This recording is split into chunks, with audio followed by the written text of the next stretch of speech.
We are recording and you are unmuted. All right, so I'm Paul Kunkelmuller. I'm the chair of the City of Groton Planning and Zoning Commission. And I'd like to call a meeting for October 17th, 2023 to order at 6:30 p.m. First item on our agenda is the call of the roll. So I am here, Ms. Bergeron is here, Mr. Boris is here, Mr. Rice is here, Mr. Rust is here, and Mr. Streeter is here. Mr. Jenkins is not here, and Mr. Heed is not here, but he has resigned from the commission. And I'd like to take this opportunity to thank him for serving and participating in our efforts. Next item on the agenda is approval of minutes from September 19th, 2023 meeting. Is there a motion to approve? So moved. Motion by Mr. Streeter. Is there a second? Second. Second by Mr. Boris. All right, any changes? Anybody have any changes? All right, so other discussion on the motion to approve? Or none, all those in favor of approval, please say aye. Aye. Opposed? Abstentions? The minutes are approved 6-0-0. All right, next item on the agenda, we have public hearing. Now there's two applications, correct? There are, But they're for the same, it's for the same area. It will make sense, I think, when the applicant describes it, it's to rearrange the lot lines to make lots that are legal but configured in a different way than they're configured now.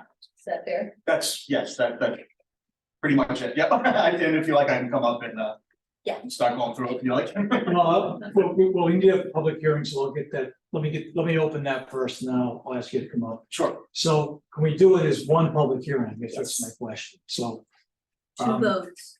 two votes, Vote. right, at one hearing, so then one vote to close the hearing, and then two votes, a vote on each of the applications. Correct. Okay. All right. Okay, so good evening. I'm the chair of the City of Groton Planning and Zoning Commission. I'd like to open the public hearing for re-subdivision number 23-002 LS, lot line revision number 23-002 LLR. 115 Broad Street LLC, care of Emmanuel Koo. The address of the property is 115 Broad Street, and it's the creation of two new lots. Also would be lot line revision number 23-003 LLR. This is a 125 Broad Street LLC, again, care of Emmanuel Koo. The property address is 125 Broad Street, and that is a lot line revision. Purpose of this hearing is for the commission to receive input from the applicant, proponents, opponents, and all interested parties or citizens who wish to comment on the aforementioned applications. It is important to note that once these applications are received by the commission, no member of the commission may comment on or discuss these applications with any other member of the commission, the applicant or applicant's agent, member of the public or interested party, except during the public hearing proceedings. Once the hearing is closed, commission members may only discuss this application with commission members during deliberations. This hearing is being recorded and meeting minutes are being documented. Anyone wishing to speak shall do so from the microphone. Please state your name clearly, spelling your last name for the record, and provide your address. Please speak slowly into the microphone and reintroduce yourself each time you speak. The commission uses the following procedure during public hearings. Each hearing will be introduced The applicant or design agent will, the applicant or designated agent will present the application. The commission and staff will have the opportunity to ask questions or provide comments. The applicant will then have the opportunity to address staff and commission questions and comments. The chair will then ask for public comments in the following order: comments in favor of the application, comments in opposition to the application, comments that are neither in favor or opposition of the application. Any questions to the applicant, staff, or commission shall be addressed through the chair. The chair will then pose the question or questions to the appropriate party or parties. Please limit public comments as to how the application does or does not comply with land use regulations of the plan of conservation and development. The applicant will then have the opportunity to address public comments and questions. The commission and staff will be provided further opportunity to ask additional questions and offer further comments. These may be directed to the applicant or a member of the public who previously commented or submitted information for the record. The applicant and members of the public will have one opportunity to respond to commission and staff questions or comments. Commission will then decide whether to close or continue the public hearing to a future date. Once the hearing is closed, the commission is unable to hear additional comments or accept exhibits or correspondence in favor, opposition, or with a neutral position on the application. The commission will then deliberate upon the application. Deliberations will occur during a meeting of the Planning and Zoning Commission. Deliberations will be posted on the meeting agenda, and the public is welcome to listen to the commission's discussions. Agendas are posted a minimum of 24 hours in advance of a regular or special meeting of the commission and are provided on the city's website and at the city clerk's office. During deliberations, commission members will discuss the application with input from staff. The commission will then take into consideration relevant testimony and information provided by the applicant and members of the public. Following deliberations, the commission will then vote on the application. Vote outcomes could be to approve, approve with conditions, deny, or deny with prejudice. Are there any questions regarding these procedures before I open the public hearing? All right, there are no questions. So public hearing on subdivision application number 23-002 LS and lot line revision number 23-002 LLR and lot line revision number 23-003 LLR is now open. So the representative of the applicant will be presenting the application, so that Mr. Hubbard, correct? That would be me, yes.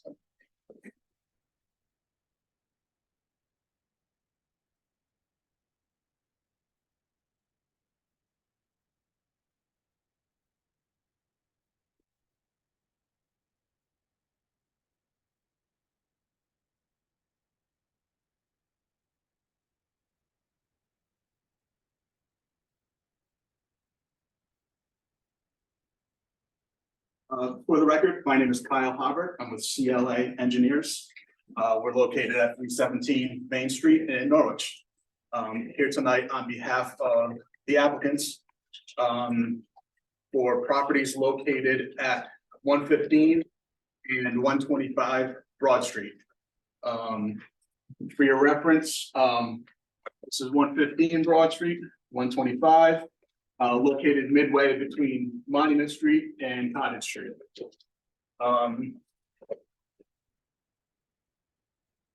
Lot 115 is currently a single family residence. It also has a garage offset to the back of the property. Lot 125 is currently undeveloped. It had previously had a residence constructed on the site. It had been demolished. Both of the lots are in the residential R 5.2 zone, and as you can see, are surrounded by residential development.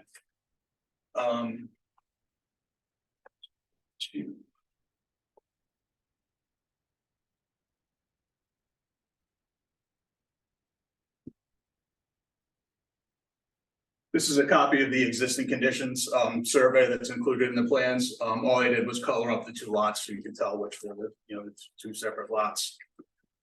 Historically, these properties have been reconfigured several times in the past. In 2004, lot 125 was actually subdivided and at one point was 3 lots. And then around 2013, the lots were again reconfigured to combine a couple of lots into 115 and then make 125 a single lot.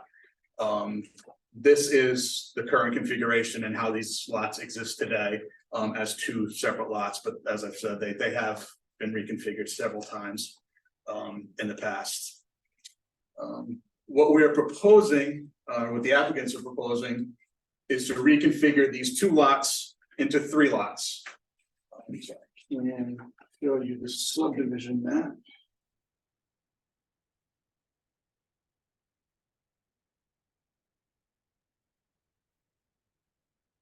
What they're requesting is for lot 125 for a lot line adjustment to shift the lot line forward toward Broad Street.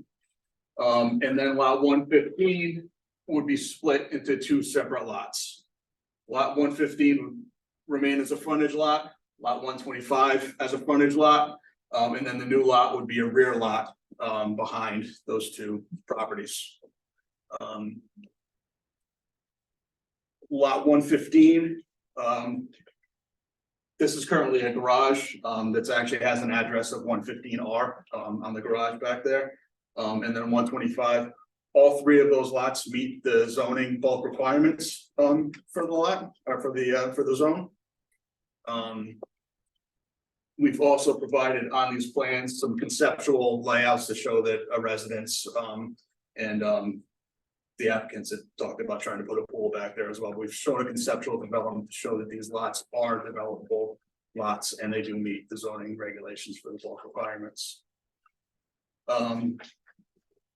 With that, if there are any questions, I'd be happy to answer. Any comment? Any comments from staff on this? No, I've met with the applicant couple times at least, and we've gone over all of this and figured out what was required initially, so. All right, thank you. Questions or comments from commissioners? So it result in the addition of 4 dwelling units, 2 principal and 2 accessory? It would actually, yes, that's correct. Yes, 4, yes, yeah. Other questions or comments from commissioners? Where does the Cottage Street fit in with that? Cottage would be over more or less in this area here. There's a row of houses right here and cottage would be right in this area. And the only other question I have is the access to the lower residence of Yes. Approach. Yep. Fire and access. There actually currently is a driveway and a gravel driveway to the back. This is an existing garage right here. So there is a gravel driveway and access all the way back to this garage.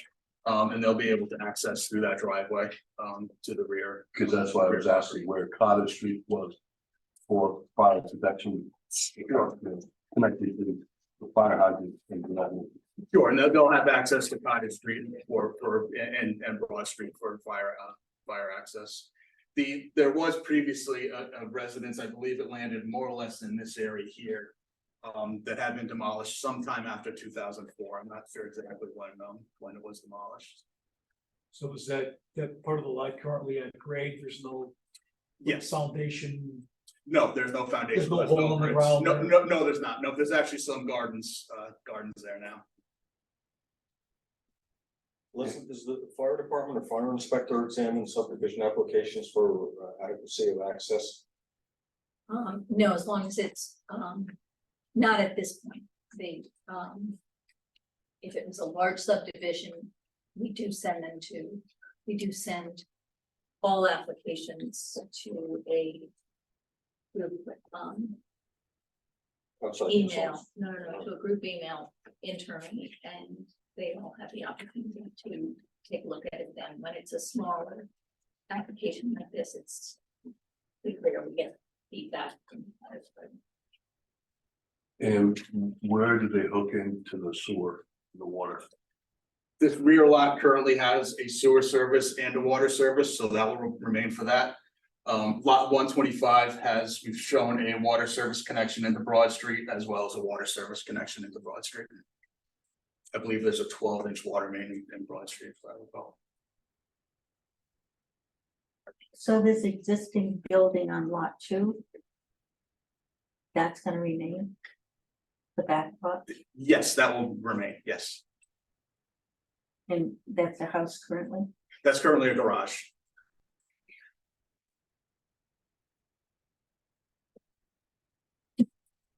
It's gonna be converted to a house? There will attempt to convert that to an ADU, yes. Other questions or comments, Mr. Boris, anything from you? Anybody else, Mr. Rusk?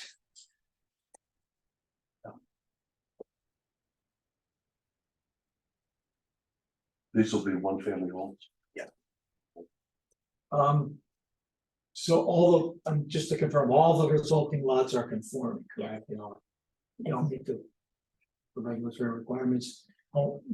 There's one table actually on that drawing that you have up there that shows the side and rear yard setbacks on the 115 Broad Street front lot.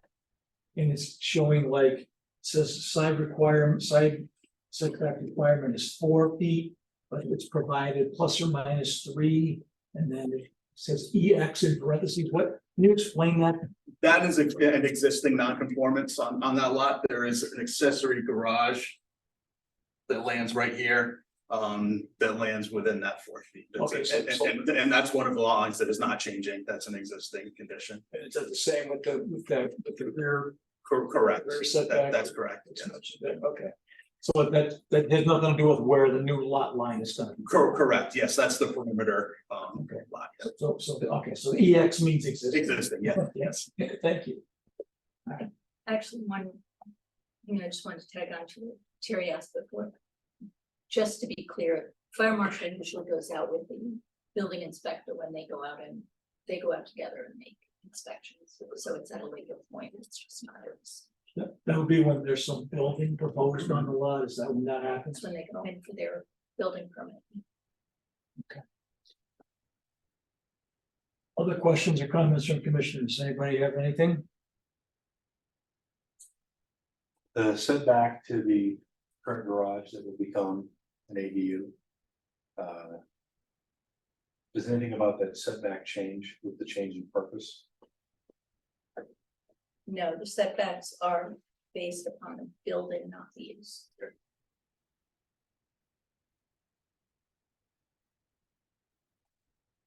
All right, anybody else? Any other questions or comments?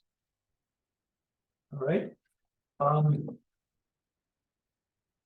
And anything more to add? Nothing that, no, thank you. Appreciate your time. Thank you. Okay, thanks. Is there a motion to close the public hearing? Okay, motion from Ms. Bergeron. And second, Trustee Boris. All right, any further discussion on the motion? All those in favor of closing the public hearing, please say aye. Aye. Opposed? Abstentions? All right, motion to close the public hearing is approved, 6-0-0. All right, deliberations. So we take these one at a time for approvals, correct? Yeah.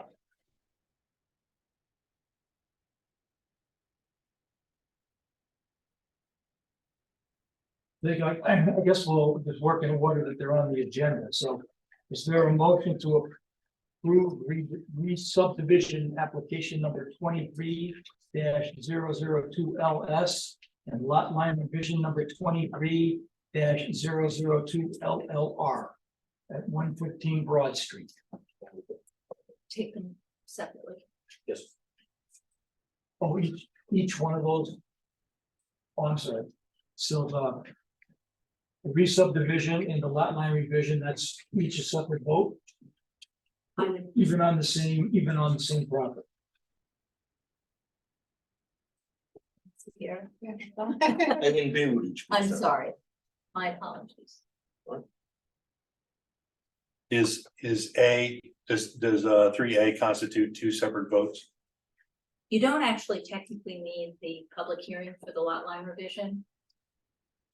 But because it was part of the re-subdivision, it was put on, so Voting on A Go and then voting on B. Right. Good. So the motion would include both the approval for the re-subdivision number 23-002 LS and lot line revision number 23-002 LLR. I move that we approve re-subdivision 23-002 LS and lot line revision 23-002 LLR. Right? Motion approved by Mr. Russ. Is there a second? Second by Mr. Rice. Any further discussion on the motion? Comments? All right, hearing none. All those in favor of approving re-subdivision number 23-002 LS and lot line revision number 23-002 LLR, please say aye. Aye. Opposed? Abstentions? That's good. Application is approved 600. All right. Now, a motion to approve lot line number 23-003 LLR, and that's at 125 Broad Street. Move that we approve lot line revision number 23-003 LLR. Right, motion from Mr. Streeter. Is there a second? Second. Second from Mr. Wright.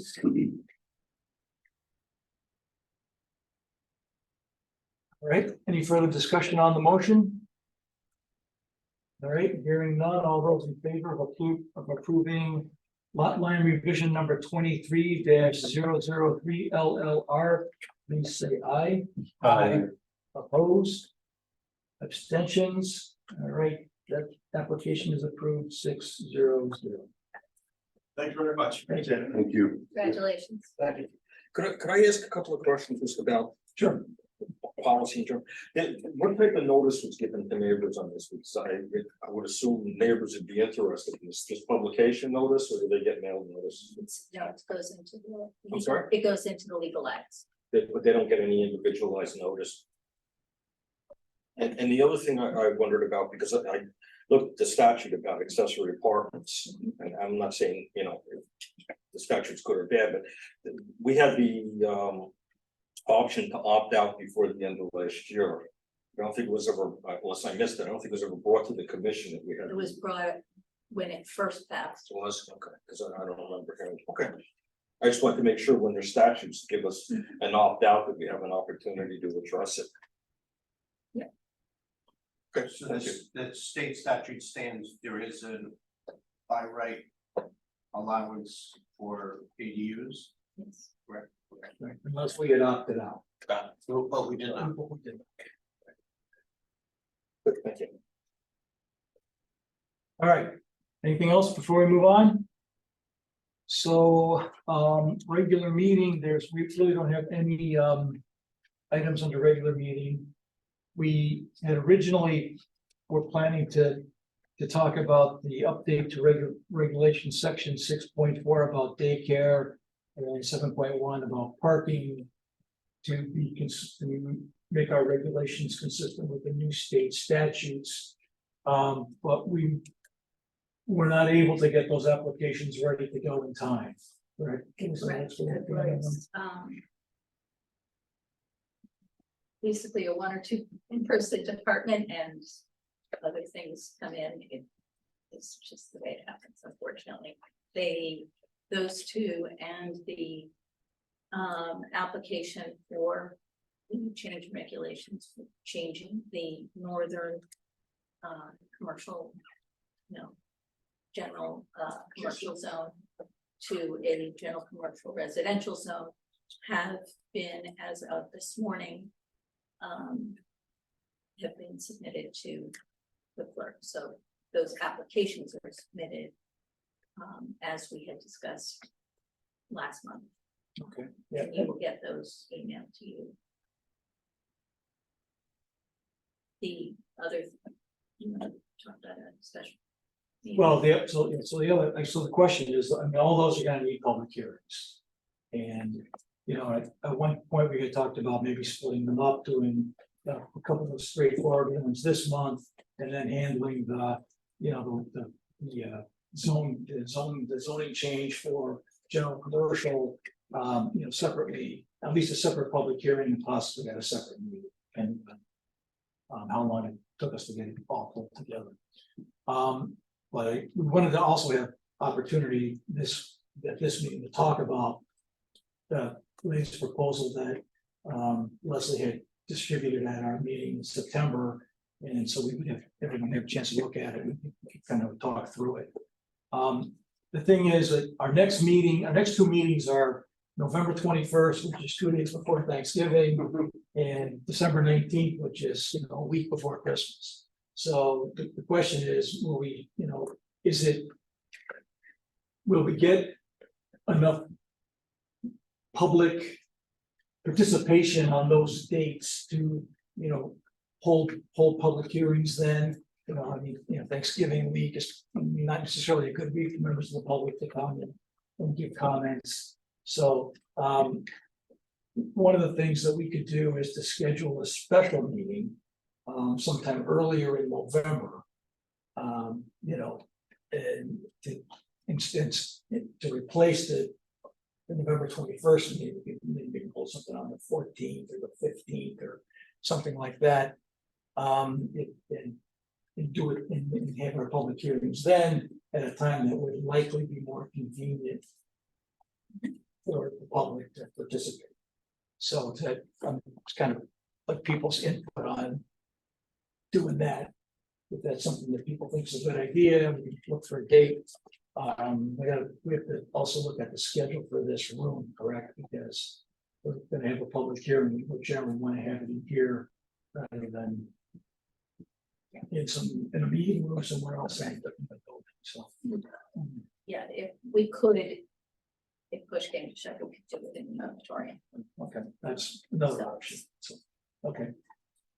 So what do folks think about that? I'm seeing some nods around. Yeah, That seems like a I think good you have a idea. consensus that Yeah, I wouldn't want to be a part of having a meeting that nobody knew about or could attend or, you know, was in Right. town for it. Right. So, I'm not available 7th, 8th, and 9th.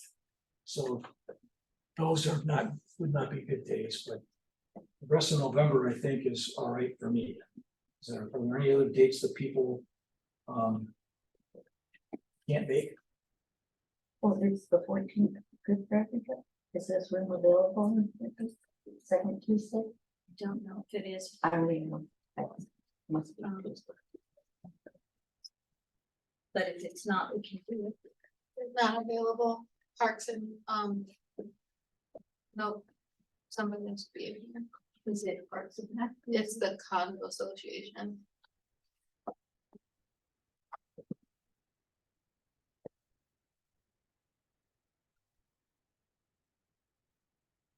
Wonder what We their could talk attendance to- is like. We could talk to. We can Danny, see if we they- can swap rooms with them or something. Yeah,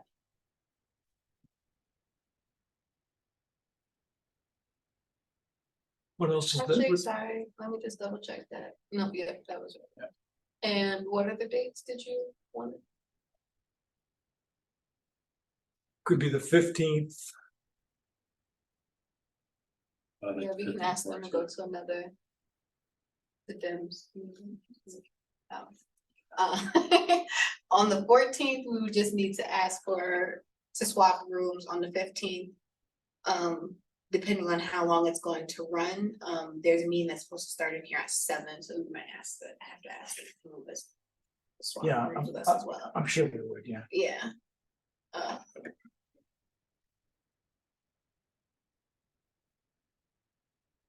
It's a popular room.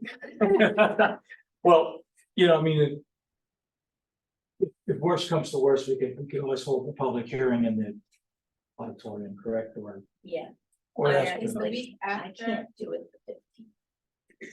So the 14th is pretty much the day. And the I week think I have a after, meeting then.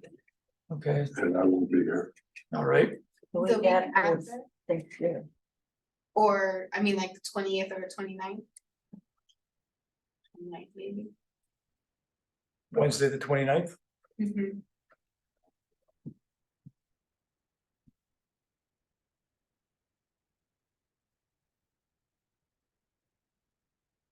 How about, Tuesday, the 28th? I'm off that whole week. It's zoning words of appeal, so you just have to ask about how did you handle that? Yeah. I have to be in two places at once.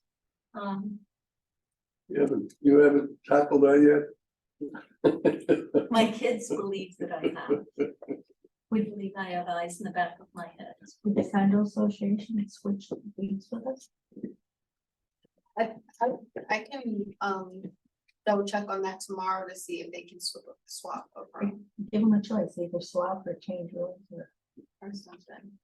Well, I think that would be the if best. the 14th works for everybody. Terry, that, Yeah, I may have a problem, but maybe I can get out of the other meeting. And I won't be here. Well, I'll be You here. won't on be the here 14th. Yeah, it's 14th? unfortunate. I don't think the 14 works Yeah. for us, right? In general. So the week of the 20th doesn't work and the week of the 27th doesn't work. doesn't work. First week of December and What did you say about the Combine the two. Combine the two. Yeah, 29th, did you suggest? Oh, the 20, oh, what happened on the 29th? I'm out of town that week if you need me for a quorum. So, It gets worse. the 12th, are we trying to stick on Tuesdays? Stick with Tuesdays? Because- Makes sense, but it doesn't have to be. Depends on when people are available. But Tuesday, the 12th is. 12th is available, the room is available. Rooms available on December the 12th, On December. December 12th? December 12th, yeah. I mean, And do one meeting for the. we're 2 a full week before Christmas. I like it. 12th and the 19th. So I may have a conflict that night. I have a board meeting normally the second and fourth, but they may change the schedule for December. I have just one. If not, I'll get out of that meeting. okay, Would the 13th or 14th work? And we can just talk with those commissions to see if we could. I can check to see if the auditorium is available. Does that make a difference if? We just, so we can do 14th, does it? None of November worked for us, right? No, Okay. yeah, we're in good days. So, yeah, on every Tuesday of December, the auditorium is available. That's that. Tuesdays, there's got a problem on Tuesday. Yeah, but you know what, unless I can probably get out of it. so that would be the 12th. Tuesday, December 12th. Yeah, I'll All right, and that gives us time to get the applications out, everybody Yep. take a look at them, get it noticed, so people know. All right, Well, I asked Leslie about what type of notice they give, and the only notice is the statutory notice, it's published twice in the newspaper. And particularly for the GC zone, and I think that it's a very important amendment. I think it should be additional notice. I mean, people don't know about legal aid. I mean, just like the subdivision here, if I woke up one morning and these guys were digging there and I never got any notice of any type of application, I wouldn't be happy. But especially for an amendment like this that I think has very far-reaching implications for the city, I think there should be additional notice. is there, I mean, what else can we do? Can we put it on the Newsletter. the news, and then there's like the community bulletin board, doesn't the city have an events page on the city website? You want to like a separate, like a calendar, like put something on a calendar? We could, Yes, some way to, you know, to make it a more visible notice. I mean, it should be, I mean, people don't read legal notices, I mean, it's tantamount to no notice, really, I mean, I realize it satisfies the statute. put it under maybe like news and announcements. Yeah, I mean, that would, We could definitely, yeah, well, we it'll know end all up of on our the city meetings. calendar, yeah. Yeah, But- Do you have a newsletter that's going out in between, that, we can It could be definitely in that. include it in the newsletter. I mean, I was almost thinking of mailing, and that would be a difficult job, The whole city? Well, at least in the immediate area. the cost of that, I do not disagree with you that it would be great if there was a way to communicate with everybody. And on a number of things, not just hearings and planning and zoning. I don't disagree with you at all. My roots are in grassroots organizing, so I am fully aware of that. What I would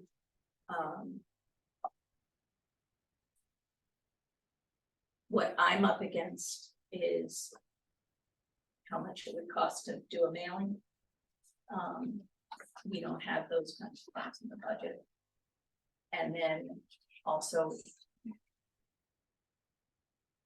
reading if we were to do for instance, the EV, the change in the EV, in the electric vehicle regulation, parking spaces, and I'm just putting this out there, telling you what I have to wrestle with. There's that, and the daycare one affects the entire city.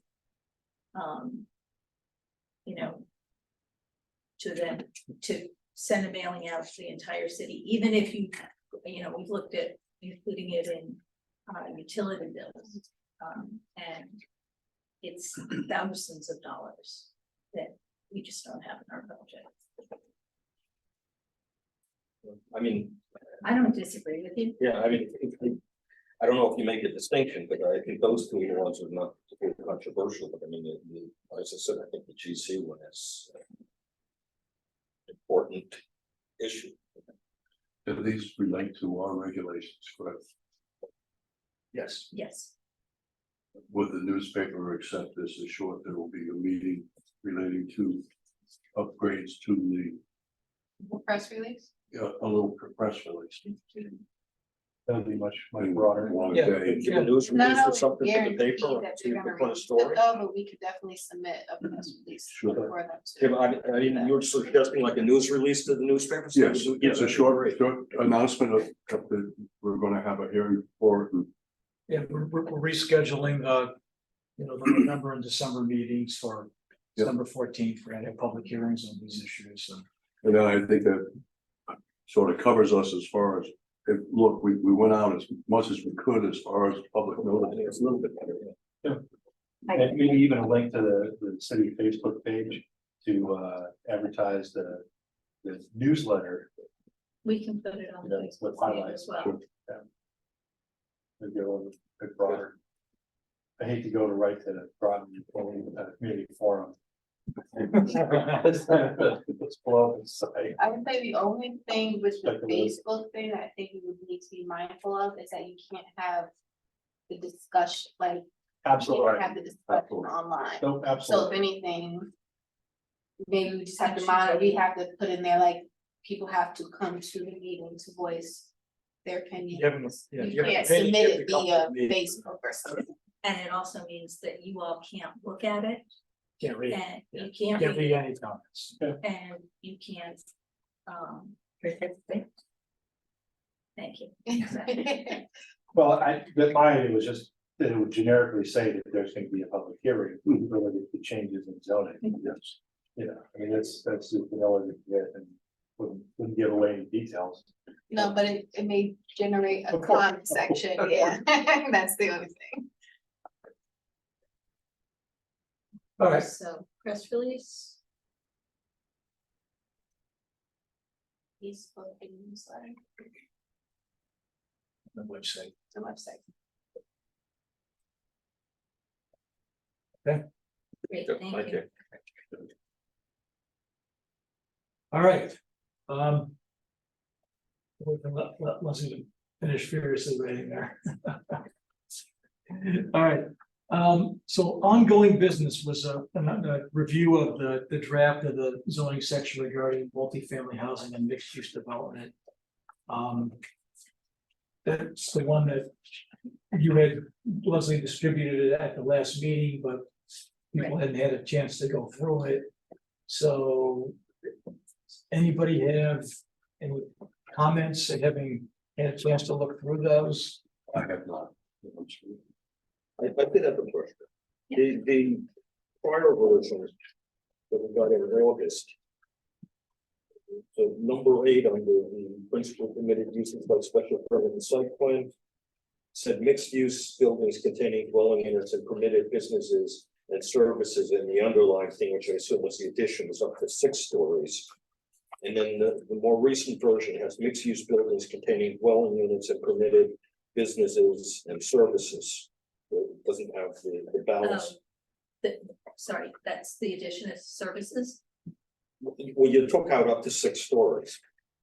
Oh, because what we did with, you'll see in there, that up to 4 stories is by site plan approval. And then just up to 6 stories is special permit. But it doesn't, my point is, it It doesn't says say it- 6 stories. It does say it, In the I height, don't have it with me. height regulation. Actually, I noticed this, when I was looking for these, that it's on, the 9/19 version. September 19th version. 21, Terry, you're talking about where it says multifamily dwellings. What page? This is on. I think it's on page 4.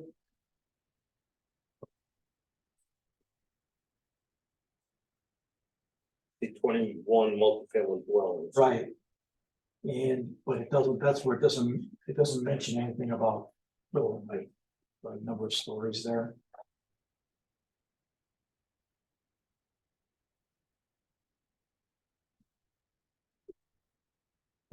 When I see the 4.F, dimensional standards, It's got 3B21. Oh, we're just doing multifamily home. Yeah.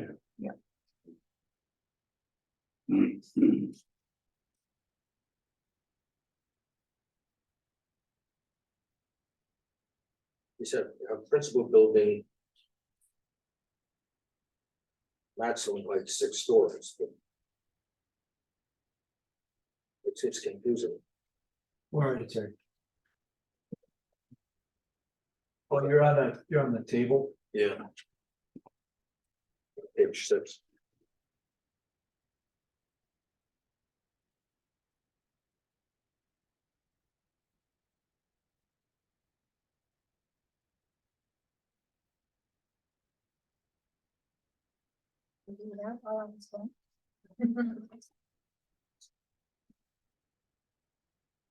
It'll be adjourned. So we're looking at, this is the 9/19 version. Yep. And it's it's table 4.3.F dimensional. standard. This one.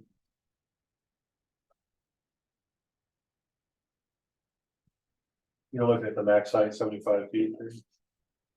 75 feet, 6 stories. Yeah. So this is to. This one is to change, is the changes in the GC zone. What we're actually doing is changing the northern GC piece. So remember, there are those few little sites in the southern part near Cumberland Farms. So we're changing that northern piece to a GCR, which is general commercial residential. And that takes on all of the aspects of the GC zone with the addition of taller mixed use buildings. And So would it that's- be fair then to say that the table heading would be lot and building requirements for GCR proposed? Should be, and I think I think this came up before. yeah, I think it came, I think. There were some things that were. I have it, here. This is the official, I just got what I submitted, and it's GCR here. So that. Thank you. It's GCR, but it says the max height of 6 stories in this GCR, but that would only be by special permit, right? 6 Correct. stories. Correct. And if that's defined in other wording in the Yeah. regulation. But that would then apply to any use. Really hotels, motels. For argument's sake, a liquor store, we just sell a liquor, I mean, anything that applies to all of the. You know, it's the way the regulation was. Itself is. Multifamily dwellings. And I think there's some wording missing there and on page 4, under 21. No, that's why I wrote that in. Number 21 just says that by special permit, we're adding multifamily dwellings to the GC. R zone. We're allowed, yes, it's only for the GCRs. Right, but that's, but the special permit, I guess I thought the special permit section was gonna say multifamily dwellings and mixed-use buildings of 5 to 6 stories would require special permit, right? Isn't that the way we accept this? One way of looking at it is if the entire zone has an allowance of up to 75 feet. And you limit the by site plan approval part to 50 feet. Then by omission, if you go to special permit, you can go all the way to the maximum for the zone. It may be more clear if you specify it in that section, like you did in the previous section, but.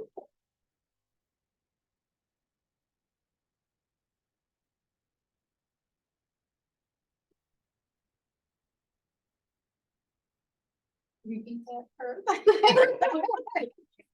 If you, well, I agree with Paul. I think that it would be clearer if.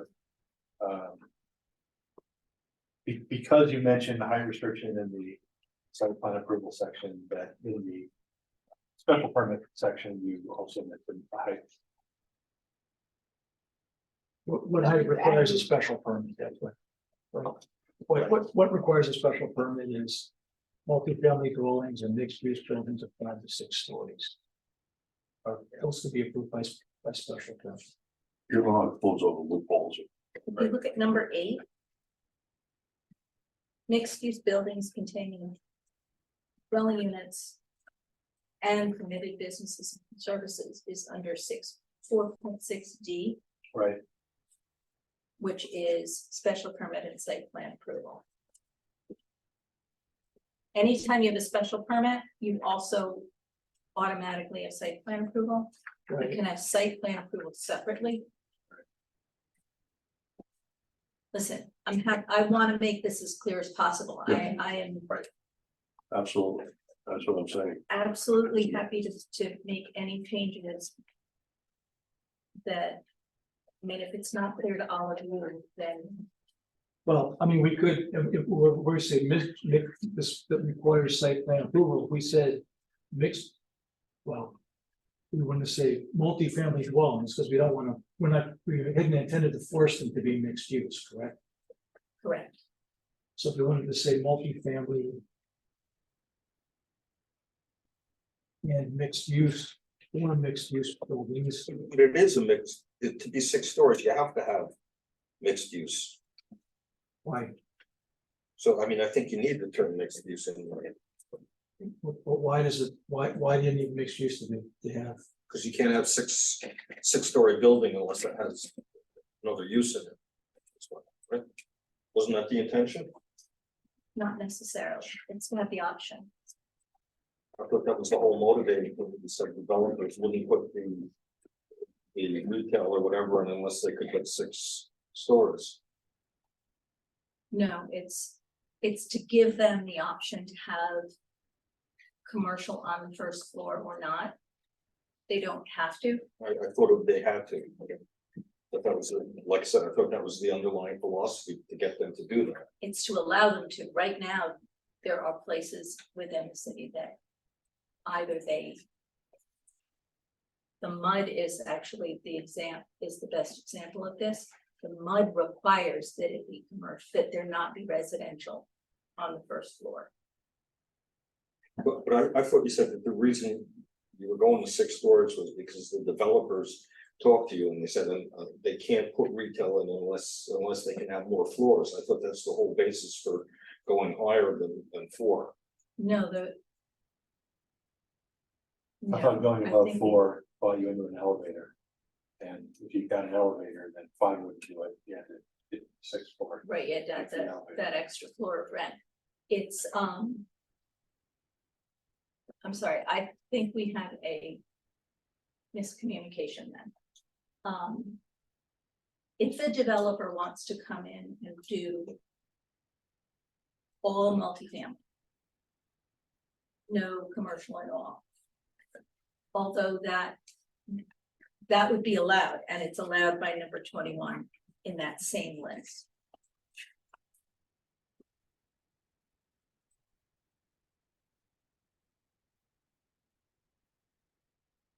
And we don't have any type of provision as far as the mix of bedrooms. They can do whatever they want as far as bedrooms. Yes, you have to, we have to be careful about that because there's fair housing language on that. They can do. Yes, they could do all studios if they want. Or they could do Or they 3 could do bedrooms. all- Yeah,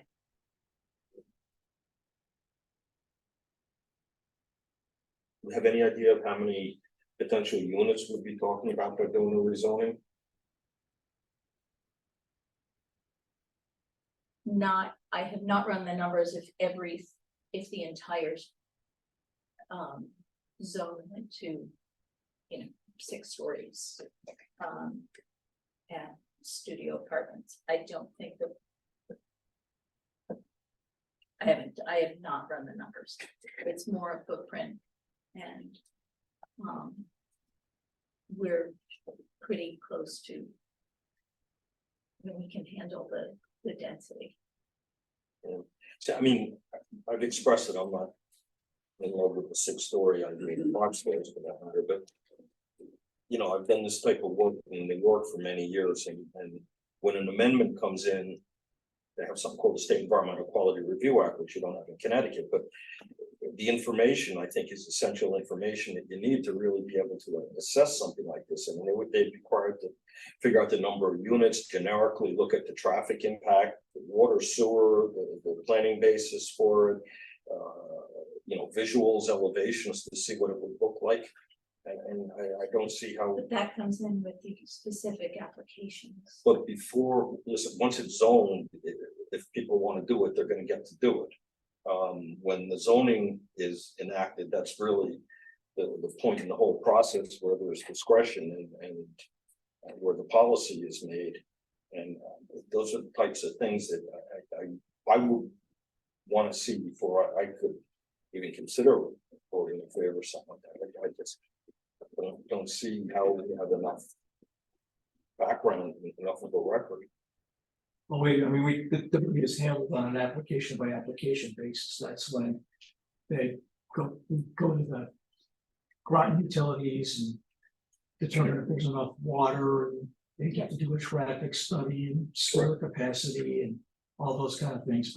And Jason, I think you brought it up last meeting or the meeting before, maybe it was about, based on the capacity of the sewer, Groton, utilities. Sure. They'd have to like double the population of the city in order to exhaust the capacity, or increase the population of the city by like 50%. That was that's not really a limiting, it's not likely to be a limiting issue. Not anytime soon, from what I understand. Right, but it's information you should have. Or maybe No, because we don't have specific applications, maybe the answer is to have a floating zone and like. Let somebody who wants to do something come in and apply to have the floating zone applied to their property. Well, we tried that. It, so, it didn't go well, the floating zone concept.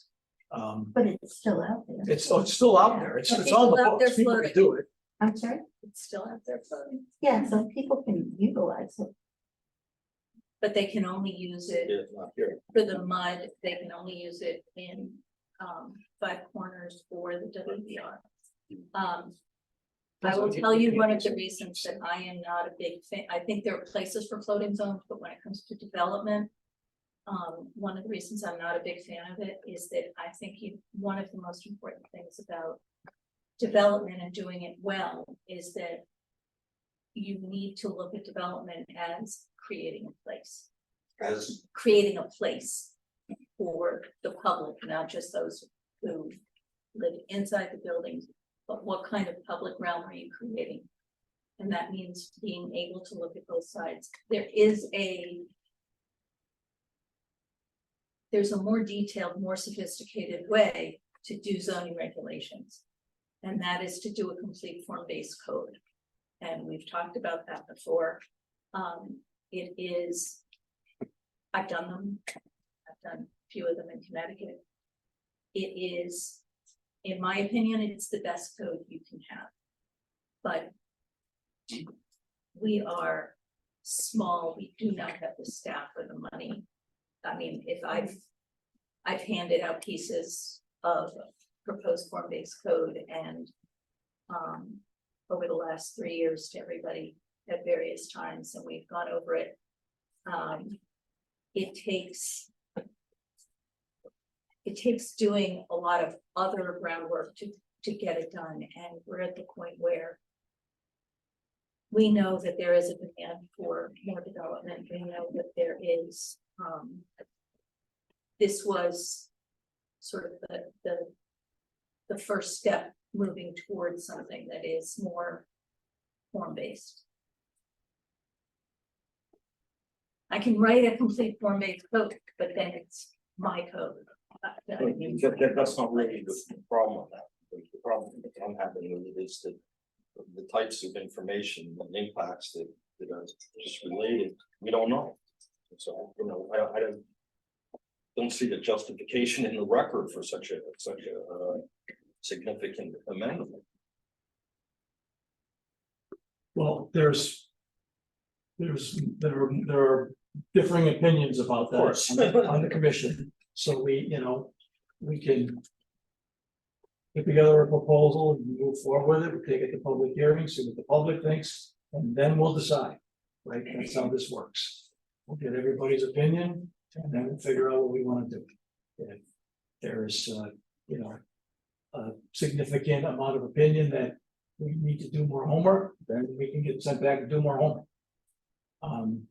But I don't think we need to not move forward with it just because there are, we're worried about there's gonna be a traffic problem or the sewer, we don't have sewer capacity because all of those things will come up with any application, right? You have to do a traffic study, most of these properties are very close to the highway, which, is, again, we're not talking about putting a bunch of traffic on neighborhood streets, like, the kind of things you run into down by EB where, people have to drive all the way through the city to get there. These are, we're talking about development that's right off the highway, so it's access in and out is very easy without running through a bunch of city sites. So we'll see. But those other, like I said, the sewer plant capacity, there's plenty of water capacity, right? I mean, water goes into the sound every day, right? From the reservoirs. So, I don't know if there are any other major capacity constraints that we, What else would you be concerned about?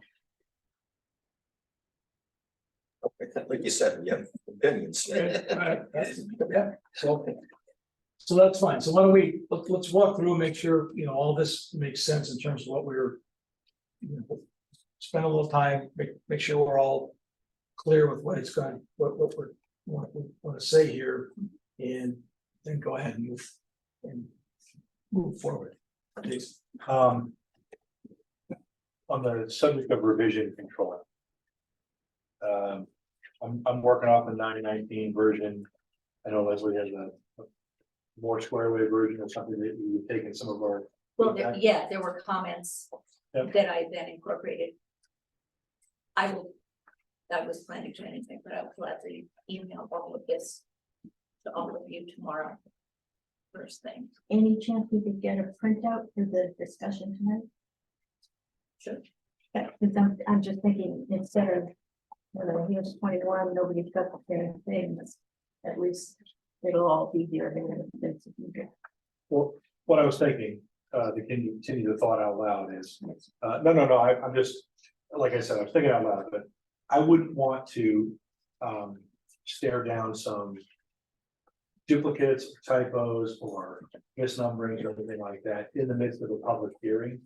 I would rather give the commission the opportunity to screen those things on our behalf, your behalf, so that when we're presenting it, we're presenting the best version that we know. I mean, apart from, you know, things that might be contested, I would rather not have confusion because of paragraph numbers or something like that. Agreed.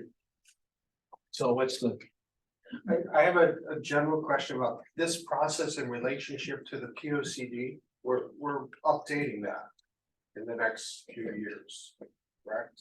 We just did it in 2019. Yeah, we're not, For the city. Yeah. that's a 10-year. Okay, So and it's 10-year. how's that related to the town P O C D? the two So separate, totally Two separate. separate Yeah. Okay, And, got it. Yeah. Uh, and this yeah, is okay. actually the enforcement arm of the P O C D. What's that? The regulations are actually the enforcement arm of the P O C D. Yeah, that's why I just wanted to make sure that the timing of this was correct. So this makes sense now that we've been addressing the regulations in conformity with the P O C D. I wasn't sure if there was an impact of the town updating their P O C D related to this, and we would be doing this exercise again. Yeah, no, fair question. And I would say almost, and I can say this as the new guy in the commission, but, you know, ideally, you know, you update the P O C D and then a month later, you're ready and you update your regulations. We're almost mid-cycle at this point on P O C D updates, but. Is there a way, I mean, maybe this is the wrong form to have the question, is there a way to synchronize the updating of the P O C Ds? Yeah. The town with the larger entities to give some sort of a. You know, the public in the city has their input in their jurisdiction, but we can maybe, I don't know, it's just an idea. I think they do take a look at it, especially the town, because we're a district of the town, that they would look at and say, okay, we want to look at increased development on Main Street, on Riverfront. They have to look at that aspect of, because we are part of the town, but we don't have to look at theirs. Right. And maybe staggering them is better for the city. Anyway, sorry, just thinking out loud. I don't, Yeah. honestly, I don't. Maybe it's just. That's been on my desk over the course of the last month that makes me say this. I have absolutely no objections to working really hard and I love what I do. But to have to be going to meetings about the town. Where I'm not actually affiliated with the town in the same way.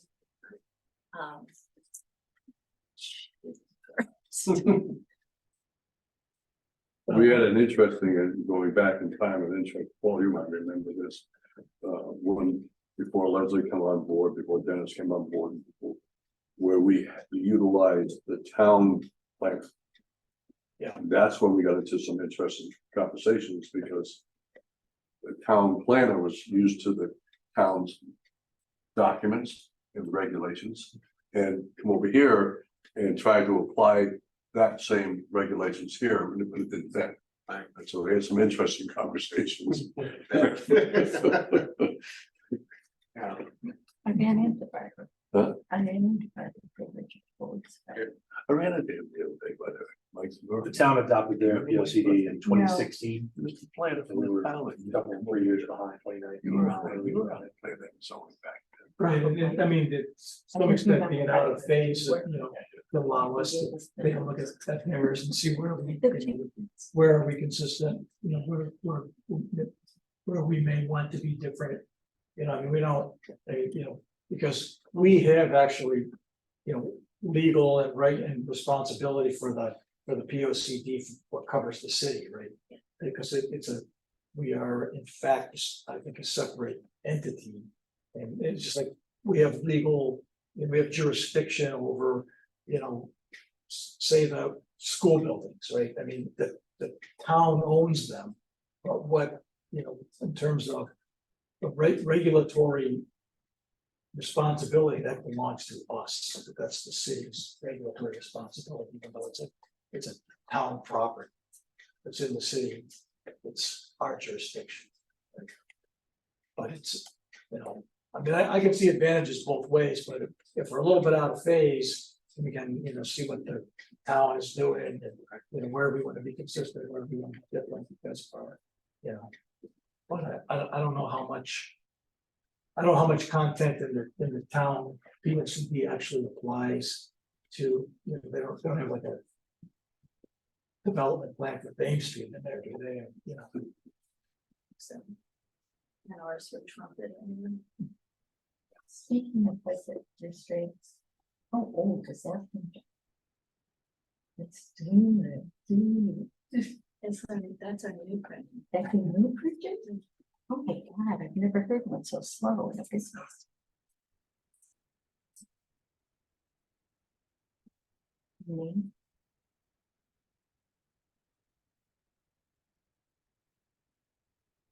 should we take 5 minutes while we wait for the copies?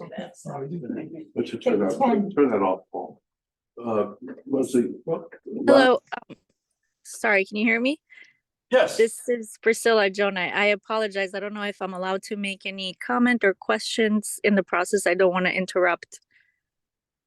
I think we just are taking a break, so. Okay. Yeah, whatever you prefer. I just wanted to say I appreciate and agree with Mr. Kuchenmaller's earlier comment that it would be nice to have the public, to give them the opportunity to actually look at this and have their opinion voiced, whether they like something like this to happen or not. And it actually is in line with the POCD that was mentioned earlier as well, from 2019. So basically making the general commercial area more friendly to people walking by, and just bringing that sense of place and all the other suggestions that were in there. And then I also think that instead of delaying the process more and trying to go into the tiny details, I have a lot of respect for this committee. And I know that when people bring their applications forward, you guys will do all due diligence and look at all that based on each project's merit.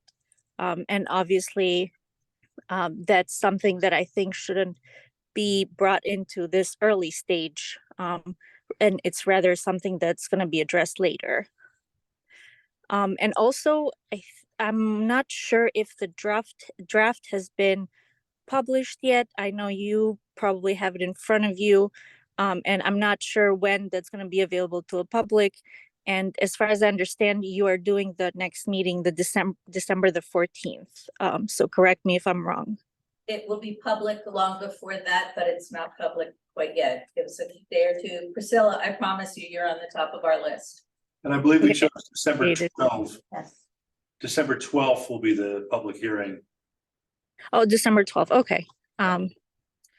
Okay. Yeah, that sounds great. And thank you. I appreciate your flexibility in making this work within this year, because a lot of people and developers, as you mentioned, there's a lot of interest, and delaying this obviously delays all the projects. And if this is something that the public wants, then it would be nice to have something sooner rather than later. But yeah, that was all my comments. Thank you. Thanks, Priscilla.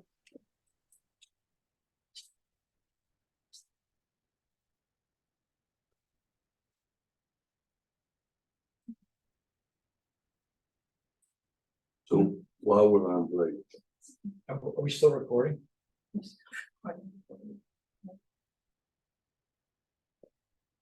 Problem with this is it's great because I can see the big print, can't see the little print of the icon. Are you still recording?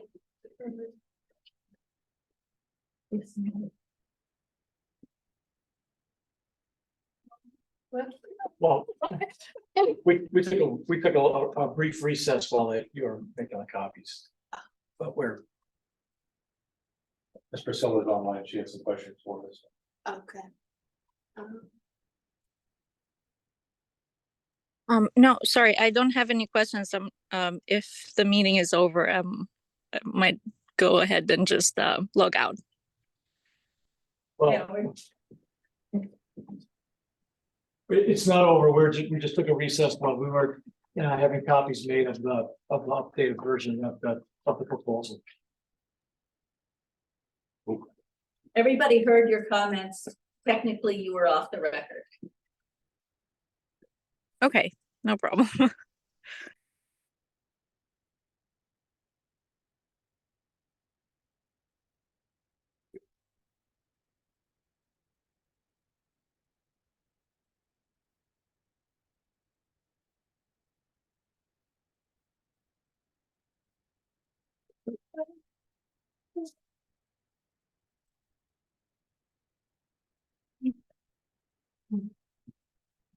All right, let's go. Thanks, here. Let's resume here at 7:42. So Leslie, you want to walk us through what we're looking at here? Okay, so you've got two documents. One is for the revisions to the GC zone that will be,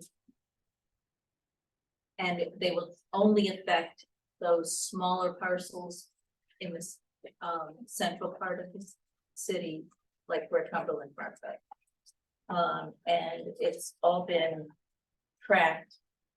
So for instance, in 4.3.b, remember who noticed it, somebody noticed that it was staff and it would be the commissioner, city planner. Not to steal your thunder, but this section is the section of revisions that is mostly language. Yes. Okay. This is, yes, this is the little stuff, so to speak. It's changing, honestly, it's changing like which to that in a bunch of places, which changes fire trucks to emergency vehicles. Some of it is just updating language out of the 1960s. Watchmen got changed, security guards. Go ahead. Can I just ask a question? Yeah. The first section here, principal uses permitted by commission or city planner. They were all going to be commission except for 14 that specifically says staff. Is that right? It's only for. It's only farmers market. I'm sorry. It's only farmers market. And then you go to the next section. Okay. Oh, it's just the one thing.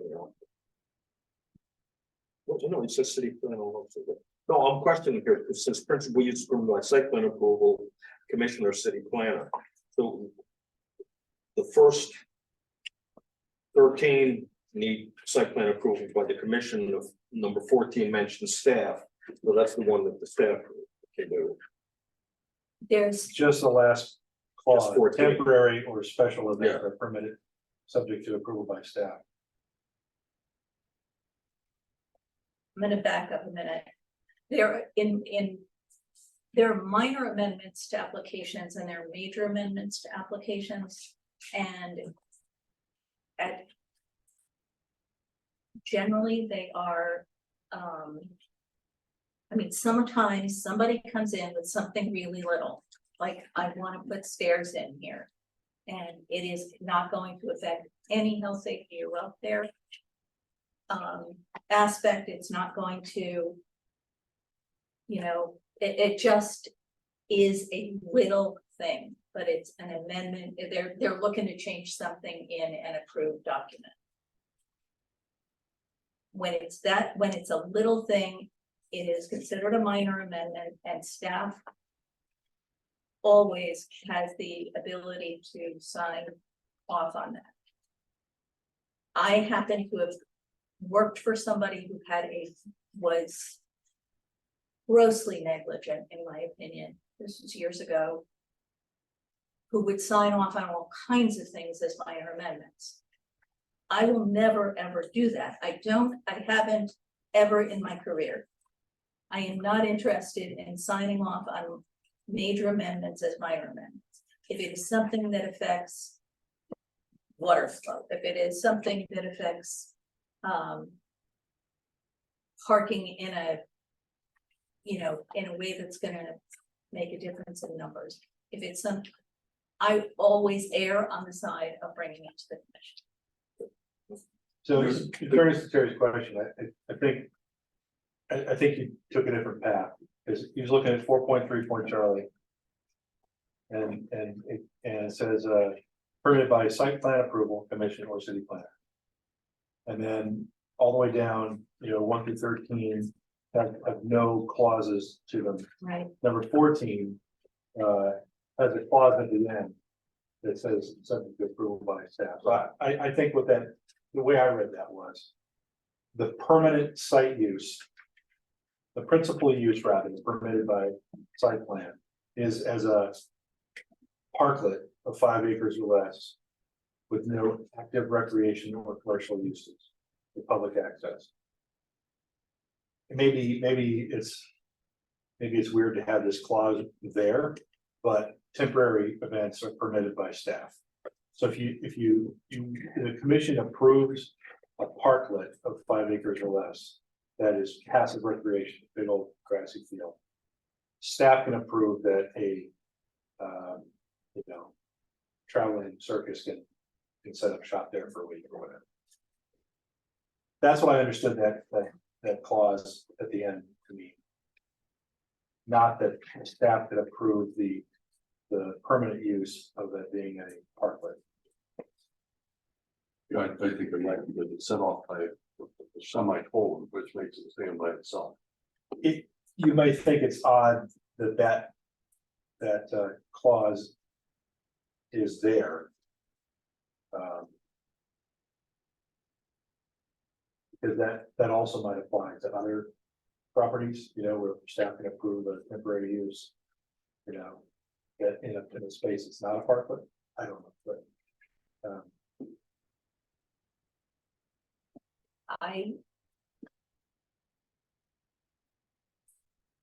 I've said it before, I find these regulations to be very difficult to manage. In my opinion, they're not the best written document, and there is a lot of confusion. It is, there's nothing there's nothing I would like better than to be able to have 3 months to sit in a room all by myself and we do all of this. Sure. And I've done pieces of all of this over the time that I've been here. It was getting difficult to get it together to actually have it something enacted, which is why we ended up with this. I don't disagree that there are lots of changes that needed to be made. I'm trying to make them in a way that. So the way this, I'm sorry, I need to cut you off. So what this says is, so 4.343B says the principal uses, these can be permitted by zoning, permit by the commission or city planner, And and the only thing under that is farmer's market is a temporary use or a seasonal permitted use, right? Seasonal permitted use. Then the next step is it can be, you can have a site plan approval again by either the commission or the city planner for this laundry list of other things, correct? And then, and the last one under that list, it says that, you know, temporary or special events can be approved just by its staff. You don't need to get the commission to approve the circus coming to town for a week. Like that's so, but it does leave open that anything on this list could be approved by the city planner, correct? I mean, that's the way I would read this. I agree. So is that what you think it should say, or is it? I mean, the way I read it was 1 through 13. Doesn't say anything, and 14 says staff, so the way you read that is if this says staff and that doesn't, 1 through 13 is just commission. Unless there's language, general language that covers everything somewhere in the code that has this major minor distinction. Well, again, Understood that you didn't write this. Yeah, no, but So it's right, but I read it and it's. I think when you're seeing that number 14, your eyes are going right to staff, and you're trying to apply that to the rest of 14. Yeah, but I mean, there's an old axiom about what you include and when you're specific about, you know, it's to the exclusion of others. So if it says staff, it implies to me, the way you read it, that 1 through 13 is not staff. So, Well, I would say that it's, commission or city planner can approve all those things, including a parklet. By the way, if you've got a parklet, staff can approve a temporary permit for use there. I don't know if that's the place to put that. It's just not written to. I'm more concerned about, to Paul's point, that all of those things can be permitted by site plan approval of the city planner. Right. And it's not an and, it's an or. So. And then is there language somewhere in the code that makes the distinction that Leslie just talked about, major and minor? There isn't in this code. So I mean, one of the things that has happened in the past is that, you know, when somebody wanted to change from one permitted use to another permitted use in the general commercial zone, at one time they had to come to the commission to get that approved, right? And one of the things that we did change was to allow, you know, staff to make that decision if somebody wanted to, you know, put a barber shop into, you know, what had been, you know, another different permitted use in you know, in the general commercial zone. They shouldn't have to come to the commission to get that approval, as long as it met all the other requirements of the regulations. So commission didn't need to say, oh no, you can't put a barber shop there, you know, because there isn't one there, you have to have a special, you know, approval of the commission to put a business that was already approved in that zone into a certain building. Particularly if you have a situation where you're changing from say a barber shop to a dog thing, whatever. They're both, you know, they're both allowed, they both have the same required parking, number of parking spaces, all of those requirements are the same, they would be coming in to say it's the same. If it's different, if they're doing something that is bigger, that would require more parking, I would always bring that to the commission. so can you approve 1 through 13 on your own?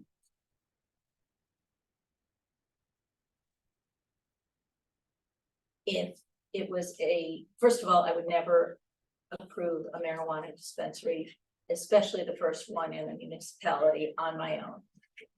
Okay, let's. Right, but That's from, great. Unless they give you 3 samples and you. Oh, it's gonna take one to precinct.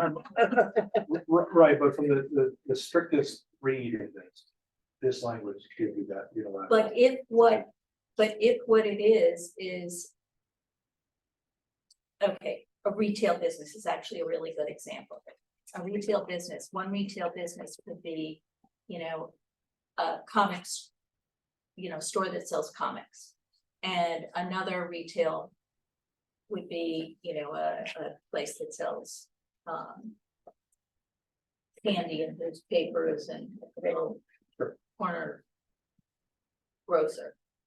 If the requirement for those two things are this, if they're the same, they're not increasing the size of the area that they're using for the retail or for storage. They don't need more parking spaces. They need the same amount of parking spaces, or the second one needs less. Then, if it's sort of that one for one, then I would consider doing that. If it was something that, some of this is professional discretion at a certain point, where it's just how much alike are they? And if they're alike, and it's, it's not an expansion of something, I tend to prefer to bring things to the commission. That's me. But I might have them come to the commission, or I might, you're going from a comic book store to a little 5 and dime. There's not any impact, a difference in impact on the community. So I might sign off on it. Because my suggestion would be, if you couldn't approve these, but could only approve 14, I would just take out or city planner in the title. If you can approve all of these and 14, then I would take out the approval by staff in 14, because that's really where the confusion comes in. I think if you just remove the phrase after the semicolon, number 14, then it will remove all the confusion. 14, along with 1 through 13, can be approved by whomever is in the title of 4.3 Charlie. I think the title of 4.3 Charlie is what we're. Principal use is permitted by right.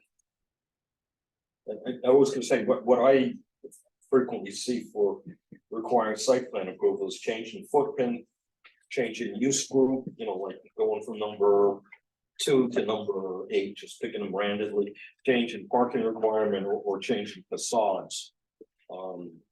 That's something I see frequently as requiring site plan approval. The other thing I was gonna say is it should probably be defined somewhere in the zoning law what authority you do have, because it's just kind of hanging out there.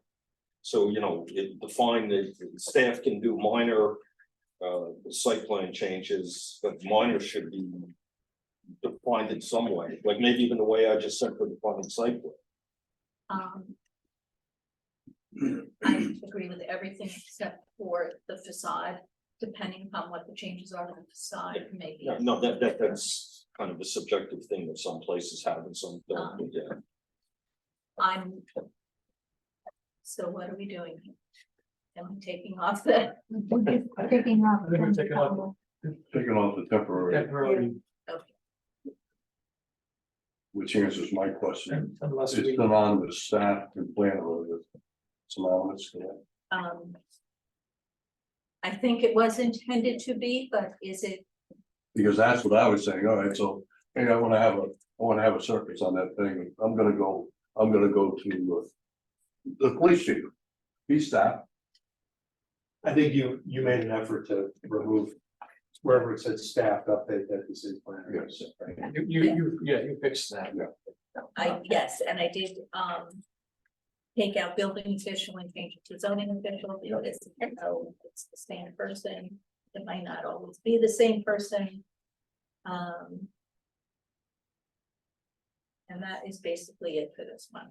So I have one question about this, and so this is 4.3D number 8. About the mixed use buildings. When even in the general, even in the smaller GC zone, do we still want to limit them to 2 dwelling units in the commercial? I mean, do we still want to do that, or, because I know at one time we had talked about taking that out, right? We had discussions about that. Yeah, I left it in there in only because I think it's kind of a ridiculous thing to have. But I think there are other parameters that would be better at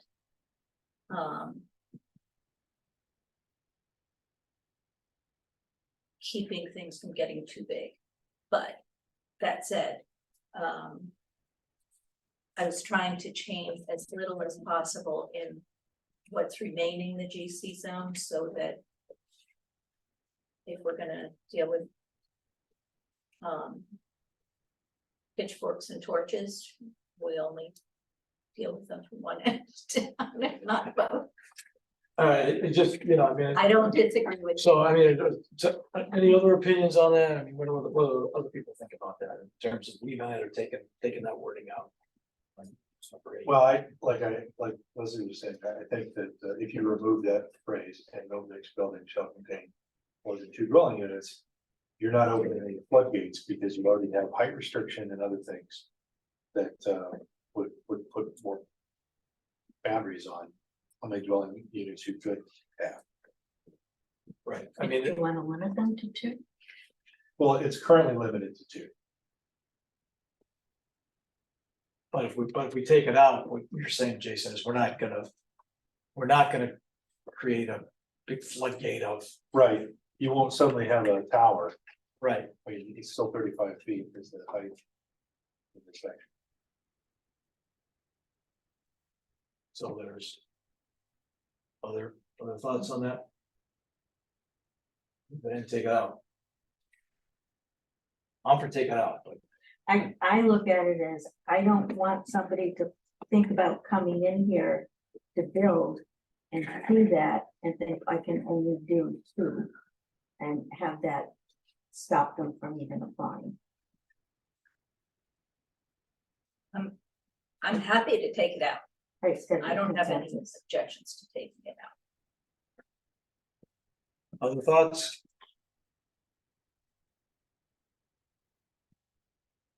Any objections to removing that one sentence?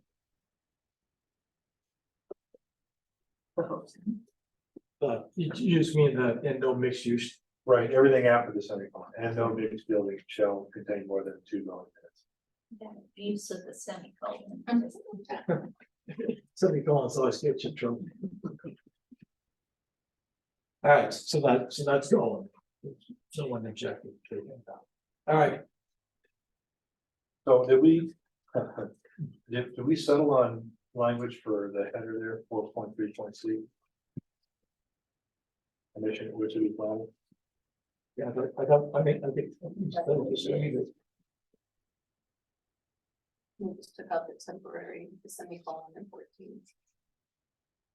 Since she said she could approve them if they're minor, we decided to keep it in and just take out the staff in 14. So the city planner can unilaterally approve a site plan for a licensed medical marijuana dispensary in the city of Groton. Legally, you can. Legal issue. That's what I'm saying, if we leave that language as it's written, I that allows her to do that, and even though she said I wouldn't, it's still there. Yes, and Leslie may have a philosophy that she expressed, but somebody might be there afterwards that will say, okay. So that's what I said before, I think there should be some language saying what authority she has, staff has, planner has, and define, you call it major and minor, define the term. Because otherwise, yeah, it's a blank slate. We agree that you in all likelihood would not exceed your authority. However, I you find a understand. better job that pays you twice as much and you leave and we have somebody else come in and they abuse it. And I think that's what. So we change it from commissioner or Leslie. Or division. That's why I said, if it's 1 through 13, take that we would prefer we approve, then you take out that city planner there and leave it in 14, as that's the one that you can approve. So to play devil's advocate for 1 second. And I've already said, if it was a medical marijuana distribution dispensary, whatever. Sure. You no, could like do not it, but you probably wouldn't be employed any longer. Not, and Too late. not on my very Site plan last approved. finger. That's true. But to play devil's advocate for a second, what if that was exactly the same as what it was replacing? Let's say it was a pharmacy and it was replacing a pharmacy in equal size, equal number of parking spaces, and all the other things that Terry mentioned. On a 1-for-1, what's the articulation of the difference? There probably from a land use perspective, it's not much of a difference, but if you linked it to the different, I call them use groups, but the different numbers there, if you change them from one to the other, then perhaps it's major. Well, you've got marijuana distribution as a particular use. You have it separate than retail. So if you're changing from one use group, even under your example, even though the land use implications might be the same because it's a different number of thing, that would trigger whatever we want to call it, a major thing or whatever. So that sounds like it could be a workable approach, right? I mean, if it's a 1-for-1 change, it's a permitted retail business, right? Doesn't necessarily have to come to us unless it's got some other issue to be dealt with. But if they want to change an automotive supply store and put a licensed medical marijuana dispensary there, then it should come to us, right? That way it is. You're moving between different particular, I mean, So if you're these moving uses were between called out for a reason. B, C, or D, is that? So if you were changing from like 2 to 3, you'd come to us, but if it was one number 2 for another number 2, then you could do that. Is it ever appropriate or done to say something like at the discretion of the chairman? Will review it, like you put in the thing that there's certain things that you can handle, but at the discretion of the chairman, we would take it up. Every school. I mean, I don't know, it's too complicated, I don't know. Yeah, I'm thinking about the aspect of, if you do not, if you use common sense in your position. If you didn't, and we just has to go to the commission, we're gonna have meetings every night. Right. I mean, that's the other thing, is you don't want to overdo it, but. But is there a mechanism where you could send an email and the chairman can communicate back and forth, but I'm just saying that when you're not the planner, a planner. If there's a question, you can talk to the chairman, whoever's chairman is, and the chairman will decide whether we take it up or not. If there's, I don't know, that provides any. Well, what it could be is to say permit by commission or city planner in consultation with the chair. The other thing I was thinking along similar lines is, and there, I don't even know, there may be language in here somewhere, but the planning commission can waive the requirement of site plan approval. So, at the next meeting, if there's an application, they can ask to have it waived, and That language does exist. Or I kind of like that language where it gives us the ability to provide oversight should the issue feel like the public, as agents of the public, we would want that. So with consultation, it gives a mechanism where, I don't know if they were moving a marijuana shop or something like that, and we felt the importance at that time what the commission chair was to do it. And that's better than waiting till the next meeting, because like in this situation, next meeting is not until December 12th. That's Right, yeah, and if a tenant, store operator moves out of their space tomorrow. And the landlord, wants to put someone in, it's a even swap, same retail, just selling something different. That I wouldn't want that landlord to have to wait, 6 weeks until we meet again to get our approval for somebody to sell different trinkets in the same space. maybe with the understanding that we all agree that this has to get rewritten in a more Comprehensive. detailed way, Yeah. more comprehensive way at some point, but not today. Yeah. That if we add in consultation with commission chairperson for now, but we all understand that it's still not what we want it to be. Is that okay? I'm fine with that. And I think that also kind of protects us for, should you ever leave, then whoever takes your shoes. Good. I don't tell it's gonna you.